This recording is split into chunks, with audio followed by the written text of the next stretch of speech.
Friends வணக்கங்க. நான் ரத்யா சமையல்லேருந்து சாந்தி பேசுகிறேன். இன்றைக்கி வந்து நான் ரோட் சைடில் தள்ளுவண்டியில் காளான் செய்கிறாங்க பாருங்கள். அந்த காளான் தான் நான் செய்ய போகிறேன். நான் எப்படி செய்கிறேன்னு செஞ்சு காமிக்கிறேன். ஃபஸ்ட் டைம் வீடியோ பார்க்குறவங்களா இருந்தால் சப்ஸ்கிரைப் பண்ணிக்கங்க. பக்கத்தில் இருக்க பெல் பட்டனை கிளிக் பண்ணிங்கன்னா நான் போடுற வீடியோலாம் உங்களுக்கு உடனுக்குடன் வந்து சேரும். வாங்க வீடியோக்குள்ளே போகலாம். நான் இது ஒரு பாக்கெட்டு காளான் வாங்கி வச்சுருக்கேன். இது வந்து நம்ம பொடிசாக கட் பண்ணிக்கலாங்க. இது பொடிசாகவே கட் பண்ணிக்கலாங்க.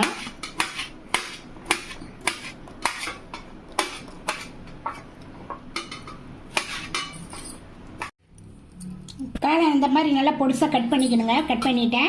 முட்டைக்கோஸ் கொஞ்சம் எடுத்து வச்சுருக்கேன். அதை வந்து இதோட கொஞ்சம் ஆட் பண்ணிக்கலாம். ரெண்டையும் சேர்த்து கலந்து வைக்கலாம்.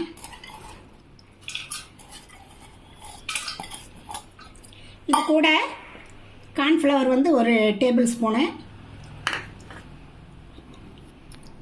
மைதா ஒரு டேபிள் ஸ்பூனுங்க, அப்புறம் இஞ்சி பூண்டு பேஸ்ட் வந்து ஒரு ஸ்பூனு, அப்புறம் வந்து மிளகாத்தூள் அது ஒரு டீஸ்பூனு, கறி மசாலா கொஞ்சம் அது ஒரு டீஸ்பூனு, கரம் மசாலா வந்து ஒரு அரை டீஸ்பூனுங்க, சாட் மசாலா வந்து அது ஒரு 1/4 டீஸ்பூனு. இதுக்கு அளவாக கொஞ்சமாக உப்பு போட்டு நல்லா ஒன்றா பிசைஞ்சுக்கலாங்க.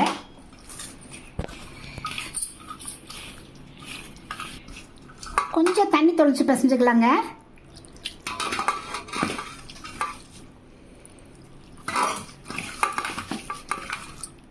பாருங்கள், இந்த அளவுக்கு பிசைஞ்சுக்கணும். இந்த பதத்துக்கு பிசைஞ்சுக்கிட்டு ஒரு பேனில் வந்து நான் எண்ணெய் ஊற்றி வைக்கிறேங்க. எண்ணெய் காஞ்சோன்னா இதை போட்டு பொரிச்சுக்கலாம். பாருங்கள், எண்ணெய் நல்லா காஞ்சிச்சு. இந்த மாதிரி சின்ன சின்னதாக குட்டி குட்டியாக போட்டுக்கலாம். போட்டு பொரிச்சுக்கலாம்.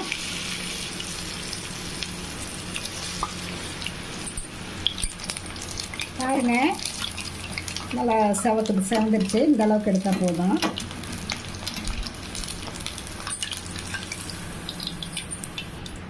அதே மாதிரி மீதி இருக்கிறதே பொரிச்சுக்கலாங்க.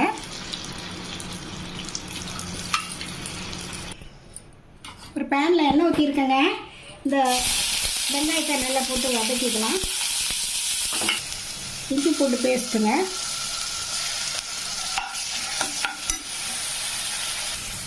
தக்காளி 2 அரைச்சி வச்சுருங்க. அதில் இதோட சேர்த்துக்கலாம்.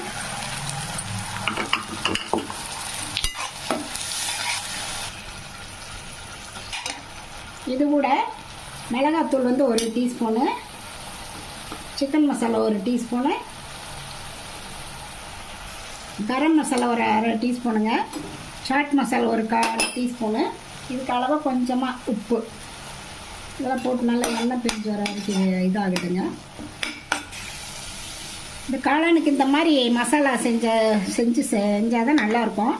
இது கூட சோயா சாஸ் ஒரு ஸ்பூனு, டொமேட்டோ சாஸ் ஒரு ஸ்பூன் ஆட் பண்ணிக்கலாங்க. பாருங்கள், நல்லா எண்ணெய் பிரிஞ்சிருச்சு. கார்ன்ஃப்ளவர் மாவு ஒரு ஸ்பூன் எடுத்து இதில் மாதிரி தண்ணியில் கரைச்சி வச்சுருக்கேன். இதை இதோட சேர்த்திக்கலாம். பாருங்கள், நல்லா இது மாதிரி கெட்டி ஆகுது பாருங்கள். இந்த ஸ்டேஜில் வந்து நம்ம இந்த பொரிச்ச காளானை இதோட சேர்த்திக்கலாம். சேர்த்து நல்லா கலரி கொடுக்கலாம். இந்த மாதிரி கரைச்சி விட்டு கலரி விடலாம். பாருங்கள், நல்லா ரெடி ஆயிடுச்சு. கொஞ்சம் மல்லித்தலை மட்டும் தூவி நம்ம ஆஃப் பண்ணிடலாங்க.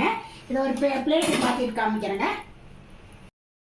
பாருங்க எப்படி இருக்குன்ட்டு.